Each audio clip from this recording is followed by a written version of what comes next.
Pumalag na isa ang nagis nila, kasi ikaw ang nadarama. Pilipinas muling magsama-sama. Pilipinas, Duterte pa rin.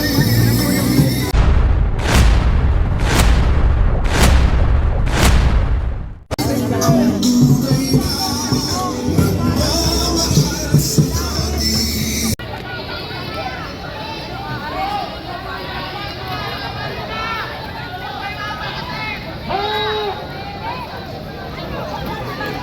Mga pulis, kailan akusado? Kailangan namin ng permit. Hindi rin namin kailangan ng permit. Bakit yung mga nagdadakaw?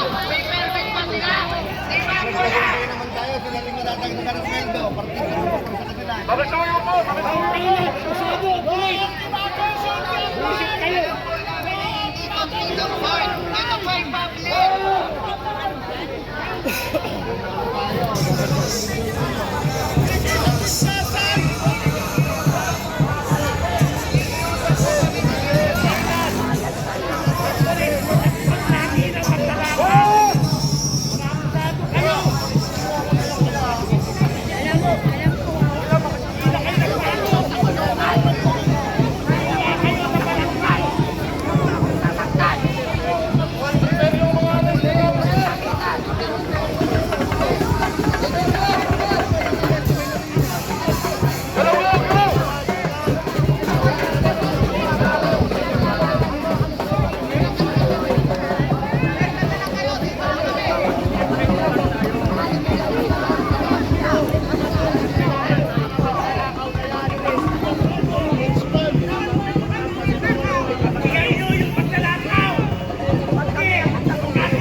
Magandang hapon mga kababayan!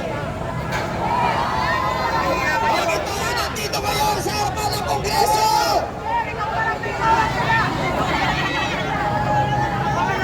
Marami pang parating mga kababayan! Marami pa tayong mga speakers na paparating ngayong hapon! Nandito tayo para iparinig sa Kongreso na lahat tayo ay tutol sa impeachment! Ang kailangan ng taong bayan ay solusyon sa krisis, hindi ang pamumulitika!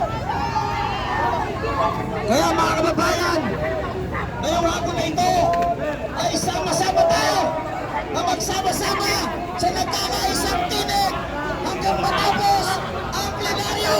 Aasahan namin nandito tayong lahat hanggang mamayang gabi.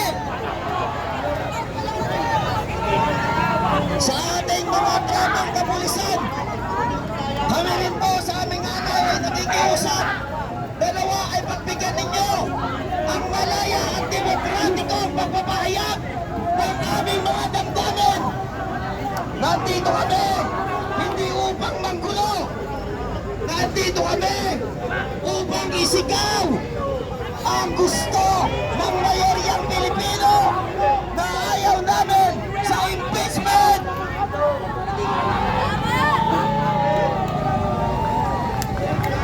Imbis na inatupag ng Kongreso nito ay solusyonan ang samot-saring problema na tulad ng laganap at patuloy na krisis.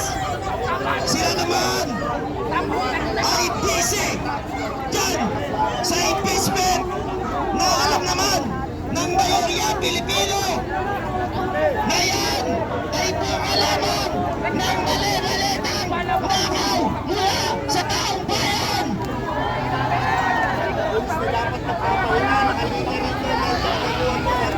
Nakakababayan, Polis na dapat nasa tuloy-tuloy ngayon.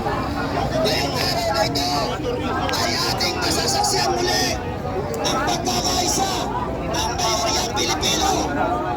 Ipaparinig natin sa mga demonyong ito na nasa Kongreso na tinaguri pa naman natin ang ating mga representante. Pero dahil sa mali-malitang mga Sa likod. basura Ang magkarambo na. ang ginagawa nila ngayon sa ating bayan at ang trato nila sa ating ngayon ay mga basura. Papayag ba ngayon na magpatuloy ang kagaguhan ng Kongreso nito? Papayag ba tayo na paglaruan ang ating konstitusyon? Papayag ba tayo na dahil sa pamumulitika tayo mga Pilipino ay makaranas ng patuloy na paghihirap? Kaya mula mga kababayan, manawagan pa tayo. Punuin natin ang labas ng Kongreso nito. Isigaw, no to impeachment!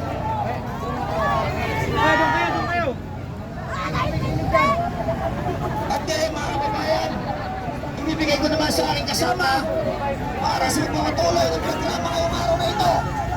Mabuhay ang sambayan ng Pilipino!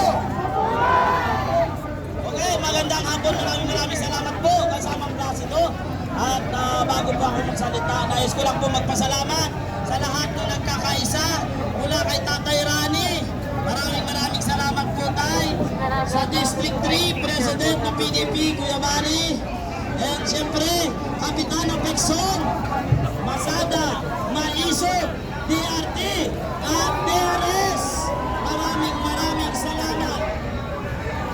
At siyempre, hindi po ito mabubuo kung wala ang ating former Congressman Mike Defensor. Maraming salamat po. At din po si Kuya Paul. Ngayon, bago po magpatuloy, nais ko lang po ulitin kanina. Sana yung matapang kakampi ng congressman kanina dyan, nagtatago na ba sa palda ng kongresista? Ang sabi niya kanina, bakit daw pinapakyo ang sasakyan ng congressman? Ipapahuli niya daw. Ang sagot ko sa'yo, no! Bobo! Tanga! Duwag pa! Kami tumatayo dito dahil hindi kami pabor sa nangyayaring impeachment kay Inday Sara. Dahil alam naman natin kung ano talaga ang gusto nilang mangyari. Ayaw nilang tumakbo si Sara Duterte sa 2028 dahil alam nila